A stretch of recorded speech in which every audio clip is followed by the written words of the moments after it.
So hello gentleman everyone. और last class में हम लोगों ने दो रेशनल नंबर के बीच में बहुत सारे रेशनल नंबर को कैलकुलेट करने के फार्मूला पढ़े थे, और एक और इक्विवेलेंट मेथड से भी दो रेशनल नंबर के बीच में बहुत सारे रेशनल नंबर निकालना, कैलकुलेट करना हमने सीखा था। ओके, तो अब समय है टर्मिनेटिंग और रिपीटिंग डेसिमल पढ़ने का। ओके, तो देखिए कोई भी rational number P by Q के फॉर्म में हम लिख सकते हैं। उसे हम जानते हैं, कोई भी रेशनल नंबर जो है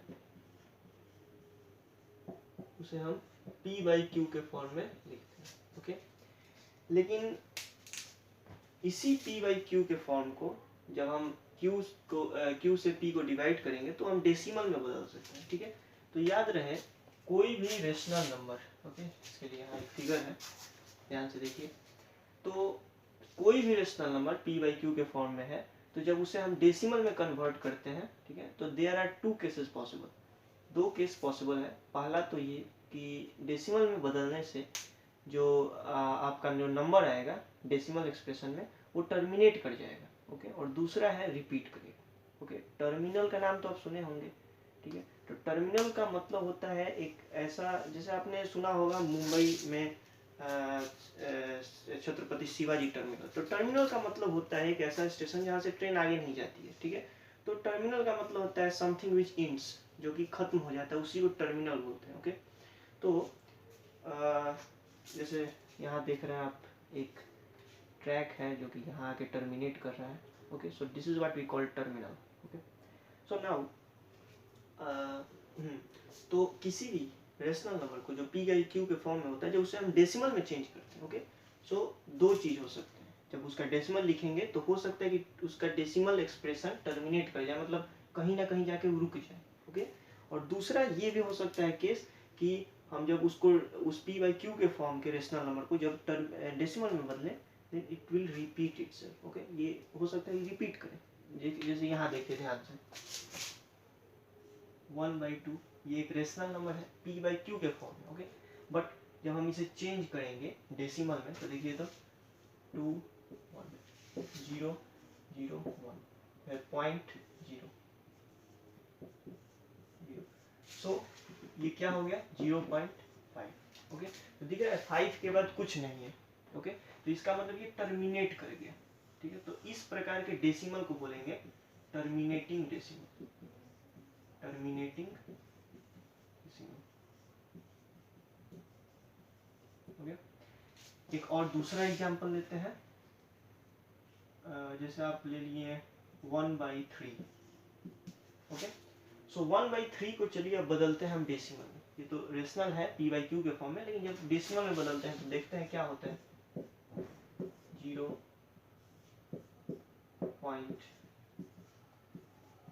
will be left here, it is point, so 0 will be here, 3 9 1 0 3 9 and this goes on। दिख रहा है 1/3 को जब हम डेसिमल में बदल रहे हैं तो 0.33333 ये रिपीट होते जा रहा है। ओके, सो इस प्रकार के डेसिमल को बोलते हैं रिपीटिंग डेसिमल,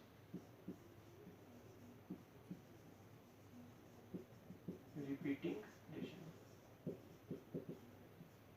ओके, सो ये दो बातें आपको क्लियर होनी चाहिए कि किसी भी रेशनल नंबर को जो कि p बाई क्यू के फॉर्म में है, जब उसे आप डेसिमल में बदलते हैं then two cases are possible for its decimal expression. पहला तो ये कि उसका डेसिमल कहीं ना कहीं जाके खत्म हो जाएगा।